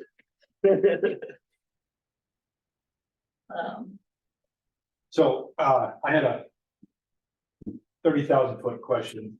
We've been looking at this 919 version of section 4.3. Titled general commercial. And now we're looking at the 1012 version of section 4.3, general commercial. I'm not trying to blow your mind up here. I'm just saying the 919 version has all the things in it that we were applying to the GCR. New heights and whatnot. That's correct. Right, yeah. But the We need to start having these meetings at 11 in the morning. so the 4.3 that Sierra printed out for us tonight, the 1012 editions. Is the southern portion of the DC or. Right. But it's still titled and headed the same as the DCR version. So I'm guessing that in your new version of the DCR that these changes you did in 4.3 in September are now part of 4.6 maybe? Yeah. Yes, Okay. So they're gonna be corporate. yes, because I added 6 as a new section. Got it. So, okay, the old 4.3 became 4.6 for GCR. You left 4.3 for GC. Those are the things we just, okay, We're not all that new stuff. I'm with you. I Okay, didn't need to vote. that's okay. Can you hear me now? Listen, doing regulations is like playing like 9-dimensional chess. Just why I want to be locked in a room for 2 months by myself without any distractions, because as soon as somebody comes in and says, oh, wait, I need you to do this. All of a sudden. Okay, Page 1. so, Leslie, every board or commission I've ever joined has immediately suckered me into rewriting bylaws of some kind. Oh, so you're experienced. You volunteer? Every time. It's a right to remain sign. That's right. actually, you are really good at picking up things that, So are you shaking your head, yes? Bubble it. I'm here with you, aren't I? Here we are. okay, so this is an addition of a section. That is, it's a new section that will, it's a new general commercial residential section. That is only. That only affects this northern piece. Okay, so we're also doing a map amendment to change the name of that section. I'll tell you honestly, I think I have to sit down quietly and go through this. It's kind of hard to do on the fly. Well, I mean, if you want to do that, we could do that and we can, we could get back together in November. To polish it up. And then. Yeah. Get it out. I mean, it's not something. Would that work? Or? The only issue is timing. And notice requirements, the way we're gonna vote on it. One of the things that has to be. These have to go to the COG. In final form. In final form. And. Let me first say, I have no problem doing that. Okay. The final application. Has to go to the COG for their review. They only get to make recommendations. Waiting for the punchline. How far out from December 12th? They have 35 days from the time that they get it. To when they have to respond. If they don't respond, it's assumed that they don't have an issue. So it's after the review. So I'd rather make sure we get it right, and if we hold a public hearing, we can always adjourn and. So is that when it goes to the COG, is that we vote on it before it goes to a public hearing, or after? Here's the process. Yes, please. And like, It's very much like a special permit. Except we're the applicant in this case. We are giving ourselves, y'all are giving yourselves an application to review. That document goes to the COG. It also we will also send it to the town. In part as a courtesy, but also I got to check the they're bordering dimensions, but they're municipality. bordering it. So that is not a big deal. And trust me, when you get these things, generally you don't nitpick some. It's hard enough for us to do it and we care because it's so application gets finished, polished. Everybody's ready to say, yes, this is it. It goes to the COG, it goes to the town. Gets noticed in the newspaper, all of our administrative stuff gets done, and there are actually. There's a map amendment that's also connected to the text. So it's actually technically two applications combined in one. The way our applications read, you don't have to do a separate application, you can include both.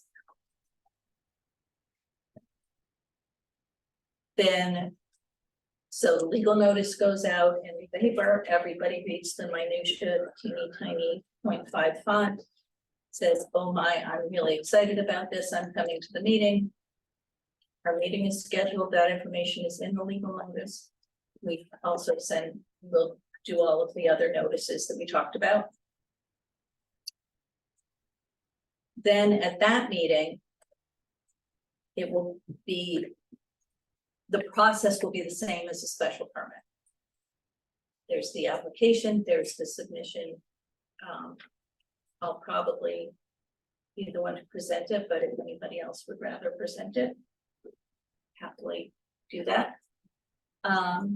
Talk about why we're doing it, why it's consistent with POCD, what changes we've made.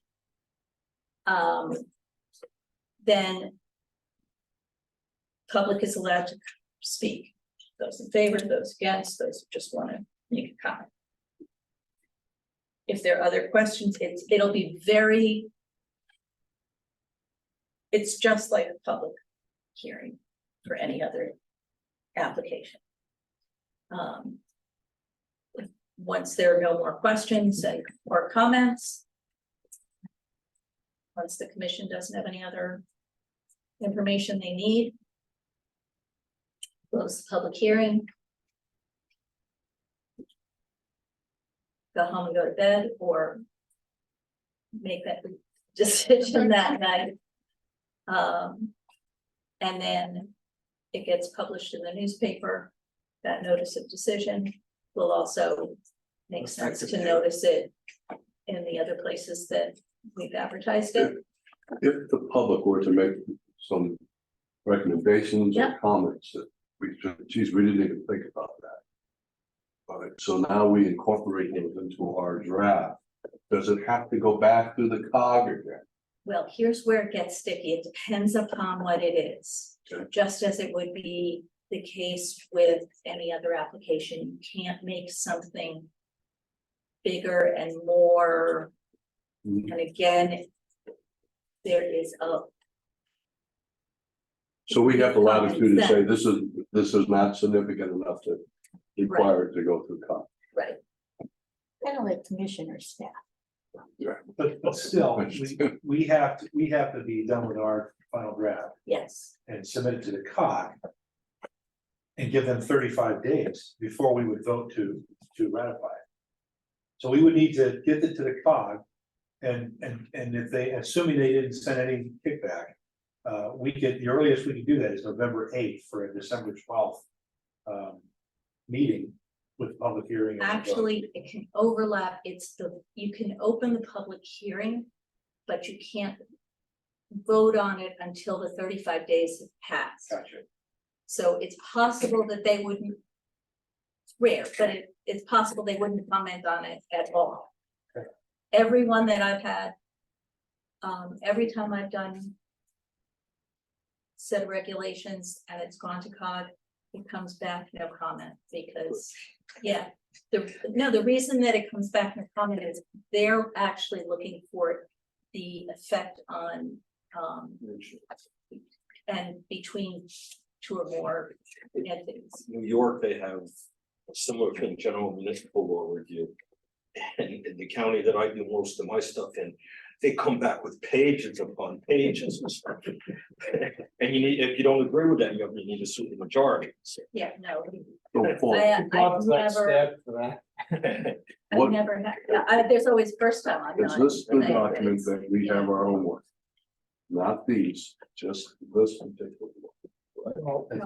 Because that's been incorporated into this. So where I'm at is, if we set this up for December 12th, open the public hearing. But we don't get a draft in, until November 8th, or whatever, then we are not finishing the public hearing, can't decide to ratify these until sometime after December 12th. That may be correct. There's another piece to this is that the final, what is deemed to be the final draft has to be advertised twice within 2 weeks before The public hearing. the public hearing is open. I'm okay with that. I'm just saying that we agree on our final draft. It goes to public notice, legal notice in the paper, Right. all that on day one. And to the COG on day one. 35 days later, we open our public hearing. As long as that's 35 days, then we could do it all in one night. If we don't get the final draft out by whatever the 35 days back is, I think it's November 8th, then we can open the public hearing, but we can't be done with it until sometime after that. Right, and you could have a special meeting the next night. You could continue it to the next. I mean, I've had special hearings where they've been continued, 3 nights in a row. They're not fun, but it's happened, or you can do more than that. The advantage to the fact that this is the commission's application is that there also become all kinds of things that you've got discretion over, like you don't have to. You're not bound by the 35-65 rule, which is for any other applicant where you might be holding them up because you would only be holding yourselves up. So what I meant by that was, I think it would be in our best interest to schedule the public hearing. So that we meet all the wickets, so that it could be open and closed in 1 minute. So at least the opportunity is there, otherwise we are planning to have multiple nights of it. We might have, for all good reasons, but I'm just saying, why would we intentionally start and know we couldn't finish? So let me ask this, if. This is the document that is currently, you said that an application had been filed, correct? Put it on the And this clerk's is- desk. This is, This okay, is it. this is it, right? So if. This goes to, so then this will go. Say, This will goes go- back to her tomorrow afternoon after I make the changes we Okay, talked about. if we, and right, whatever else right. we might. but if we don't go through this tonight, right? Then it's either we stop, we hold it up until we go through this again, or we go forward with what this is. So let's say we go forward with this, just the way it's written right now. Okay. Then that goes to the COG, correct? And then that will go, and then this will go to a public hearing, correct? If whatever version is written here Correct. right now, that goes to public hearing. Then you know, the public has input. We decide there's changes we'd like to make to it based on our own reading of it or the public input. Then, so we update it with those changes, correct? And is You that it to go can. back to another public hearing That's or? a really good question, and it's very much like the major minor amendments to things. If it's small things, or if you're making it less rigorous, you can change it. If you're making it more rigorous, and that is with some interpretation, it's. No height it's not- restriction. Minor. Then it is, then we have to talk about whether or not it's a major enough to have to resubmit. The good thing is we don't have to pay. No application. So I missed the part where you said that basically the COG has this. And if you tweak a couple things, they'll get it again tomorrow. Is that accurate? No, they don't The have city it. clerk They don't has have it. that city Oh, clerk has it here. Gotcha. But And she and I sit down with every application and Right. say, okay, this is what has to happen. This is what we'll be doing tomorrow. so. Whatever leaves here tonight is what's going to go to the, Correct. right? We talked about Yes. some changes, we're gonna incorporate those will Yep. go out. If we don't look at this and make any changes, it's gonna go out just the way it's written here. And let me say that whatever changes we made in the GC, I'll make in the In the GCR. PR, okay. Really, it's those two egregious. You know, Semicolon. a couple of wording changes, but it will go like this, and as long as we don't find anything, you know, major that we want to change, then, you know, we can potentially wrap it up. If there's some egregious thing that we want to Yes. change in here, then it's gonna go just like it is, right? All right, so this is pretty similar to the September 19th version, except it's changed it to the general commercial residential. This is a more organized, straightforward way to put it into the regulation. But in terms of the But the yeah. content of what's in there, it's Yep. mostly what we got I picked last up month. it's a few grammatical things, and I picked up the changes that you said at the last meeting. Okay. All right. So, So I know everybody has lives. If you do find things that you think are either errors, really bad ideas, illegal, whatever, can you get me those in writing? Well, how do you share that say- with the commission without violating FOI? This will all be public anyway. As soon as it gets filed, it's public. Understood. If Jim makes a suggestion to you directly by email. And You're allowed to communicate with staff, and it's not necessarily FOI. So if I have a comment, exclude the commission directly to you. The email. don't copy everybody. Do not copy everybody. Okay. Just send it to me, and I will send out a revised version after everybody that seems to have weighed in. Just with that change redline, Yes. or other inputs that Or you. other Right. input you might have. but not the red lines that are the current. So You should just go ahead and redo the whole thing, send it to Leslie. I would just say that In red. as long as she takes inputs in that one-way communication, puts out a new draft, one-way communication, we're not copying all, I love it, you know, Yeah. whatever, Right, 'cause right, that's an illegal media. right. And as long as there's nothing flaming in there that makes us go, whoa, what is Jim thinking? You know, I mean, not that we all don't always have those thoughts anyway. But I mean, if something came up that somebody made a suggestion that just threw the whole thing off, then we might have to think about having a special meeting to, workshop that before we would, submit it finally, but. So at what point do you, give us a few days or whatever to. Can we say Friday, end of day Friday? 'Cause that's- Comments to you by end of day Friday? Yep. Okay, Good. And then it goes to the COG at that point, start the clock?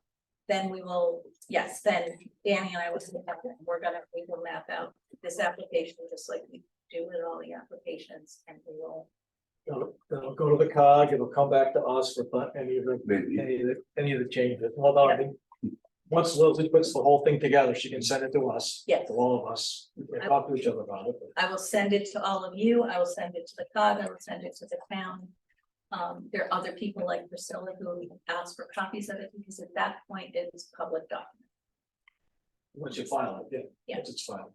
and we'll put it on the website and Danny stamps it as received, right then. Who's Priscilla, by the way?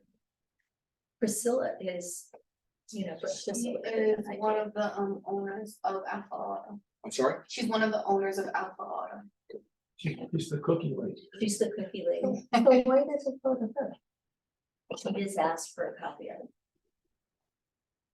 Member of the public. But yeah, member of the public can ask for. Well, I know, but the way she said it, I thought Priscilla worked in the building. That's what I think. She just has been asking, but since it hasn't been made public, and you guys have still been working on it, we haven't shared it with anybody. No, that's fine. I just- At Interested this time. business developer. The gentleman who was here last month has also requested a copy. But, at that point, it's on the website, it is public and we want people's comments. Right, want people to see it. All right, so the game plan is we get comments back to you by close of business Friday, right? You wrap it up and work with Danny next week to get it out to Yep. COG. And that's what will go to the public hearing on the 12th of Yes. December, That will be the final, right? That's what's gonna. that will be the you'll send- you'll official copy us, document. and that's what's gonna go on the public hearing. Yeah. And, good, so, should we move on? So, report of commission, anybody have anything, any commissioners have anything? I was gonna ask during our recess. We were delinquent on. The required training that we had to have. Because of the affordable housing, was that the aspect that we were missing the half hour? Yeah, but that meeting also, Well, Yeah. in conjunction with that. Yep. And I didn't get this till because I was tied up in court all day today. There is a affordable housing plan scoreboard Eastern Connecticut. Meeting tomorrow in New London we're going. This No, is a different This is a different. Okay. from 5:30 to 7. Okay, And it indicates this event qualifies as a P and Z Land Use Commission training in compliance with PA. So I'm wondering if, I know I'm gonna go. Yep. And hopefully that'll fulfill my requirement for the amount of hours that we needed. great. But and I apologize that I didn't get it to everybody else, but I didn't see this about 5:30 tonight. I can't go tomorrow. Is there gonna be any other type of, I send them to you as soon as No, I any get other them. remote stuff coming up? We don't Just usually ask know them. about them until they send something to me, so I. A couple more. and It's the easiest thing. If to get out of anybody's my interested. mailbox, But I don't so think they're send it. charging for it. Okay, I'd like to report that I'm up to date on all my training. I just got my certificate in the mail. excellent. And you dutifully sent it to me. Thank you. I lucked out. My session had a. They started talking about, this will be quick, the affordable housing discussion. I thought, oh no, you better run back and forth for a whole hour. And then thankfully there were enough questions asked and we went well over an hour. Now, you just mentioned the certificate, so if we go to this, do we tell you and then you put it in and say? Yeah, there's usually something that you sign off on, and, or Okay, they sign off and give it to you, send me a copy. okay, Um, I'll make sure I need a signature from you tonight. This honestly, imagine where this falls in my list of priorities with this. Oh, absolutely. Says it complies with the state requirements. Perfect. All right, thank you for that. Okay. Anybody else? Any public communications? Report of staff, anything else going on? I just had a few things I wanted to give you guys an update on. So first off, Groton is now an age-friendly community, as part of AARP's programming. So this is work that we really work with our senior population to really talk about planning and how to make our communities more livable and enjoyable for them. I've been working with the town of Groton and a group, a committee from the senior center. We finished a community action plan for an age-friendly Groton, which basically highlights 8 categories that are critical for livable communities. And within each of those 8 categories, the plan maps out a couple of different action items that they would like staff to further consider, just like planning practice and infrastructure improvements, placemaking improvements, or even programming. So right now, the action plan matrix is in front of our department heads. They will be evaluating it. It's already kind of been pre-populated with based off of work that is kind of already existing and ongoing. So we'll be following up with them to see if there's any projects that we can pull from this plan and actually move forward with and potentially get some funding from AARP to do those improvements. And the one example that kind of kept on coming up throughout this discussion is like in our parks, is there seating, like even chess tables or anything that is just nice leisure? Or for our bus stops, are there actually bus shelters there, and how can we work together to actually make some of those improvements? So this work is ongoing, but I think it feeds into our POCD very well and just brings in another perspective of how we plan to design our communities. Any questions on that? So then the next thing is our community resilience plan. So we completed the plan in 2022. We just did a very thorough assessment of all the recommendations within the plan. Those have been highlighted for what departments are doing existing work. Is this kind of already on their desired list? We're working through that with the department heads as we speak. We are also lining up, I've been lining up meetings with outside organizations to help us with our capacity. So for example, the Nature Conservancy submitted an application on behalf of the city to do a stormwater assessment for the Five Corners area. Stormwater is one of the top concerns of the community when we talk about resiliency. Five Corners is one of those areas that is just has had its complications over the years. Public Works has been doing a number of things to work on it there, but we need to do a full study to really understand what is going on there and what improvements can be made. We submitted to Long Island Sound Future Funds for that study to be complete. But Nature Conservancy will basically administer the funds. They would administer the whole planning process, and the city would just be coming to the table and bringing our expertise. We're also in the talks with Circa. They have a Resilient CT program that they've been doing. They've successfully completed 1.0, and now they are gearing up for 2.0 and 3.0, looking for projects within Connecticut municipalities to talk about resiliency. So whether their top focuses are flood and heat. So we're in talks with them to see what kind of project we can do here in the city. We're also in touch with UConn's extensions, educators in urban community forestry and urban agriculture, and also in water quality and green infrastructure. There are a number of tree initiatives that different departments throughout in the city are trying to address, whether it's Groton Utilities and their maintenance team on trees, or the mayor's initiative, or even Public Works and Planning looking at more tree planning. They will come in and give us some of their expertise, and we'll start to kind of coordinate a few things of what projects or things that we can actually move forward. all these discussions are leading up to our capacity building workshop, which SLR will lead. We're hoping to do that in the beginning of the year. And in essence, all of this is we have the resiliency plan, the vulnerability assessments. We now want to start to identify what are our projects and start to build out a project portfolio, resilience objectives that we can then move forward to the state for that state and federal funding, potentially. So we are on a good track of getting through that process and actually being able to take advantage of some of the funding opportunities that have come down in regards to climate and resiliency. Any questions on the resiliency? Yes, Eric, I know you guys just won an award.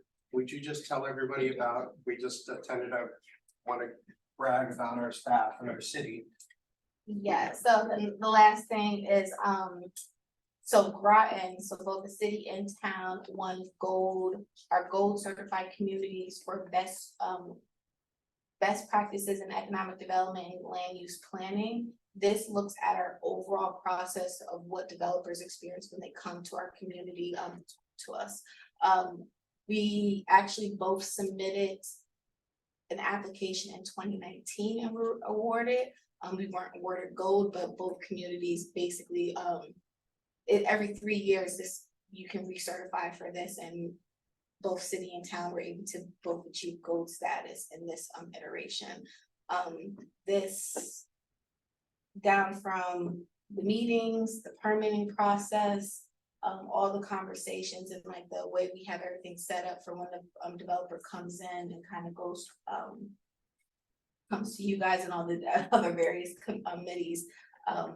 We're still making improvements. There's still a lot of work, but it's nice to be recognized for the improvements we have made. The city has come a long way from being known to say no to everything to actually being more of a collaborative partnership, I guess. And then that's kind of what this plaque is starting to represent, is that we are a community that is open for development and willing to have this conversation, actually has tools set up to kind of help make this process a little bit more easy and streamlined.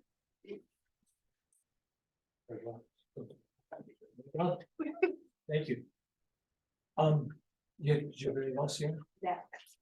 Let's add one question. The developer for the Groton Heights School, have you heard anything about that from the town? Not a lot. Okay. So, yeah, because As a matter of fact, the original. Company, Bear Mahan pulled out of that project, right? So, Yeah, it's my understanding that there's at least one developer that's in serious discussion with the town about it. okay, yeah, because you hadn't heard anything about it, right? What was it, for what use, do you know? Residential. Yeah. And I only know this because I'm on the board for the Bill Memorial Library. So I don't really want to talk out of turn because I don't know any more about the development than that, but yeah, I understand it to be residential. I understand them to be planning to reuse the original school building as part of the plan. Maybe not the gym, but the original school building, the desirable historic building. And that's about all I know. I have not heard anything. I know. I told you I hadn't heard anything a couple weeks ago. This call page. This person doesn't have a criminal record in New York. I didn't know the name yet.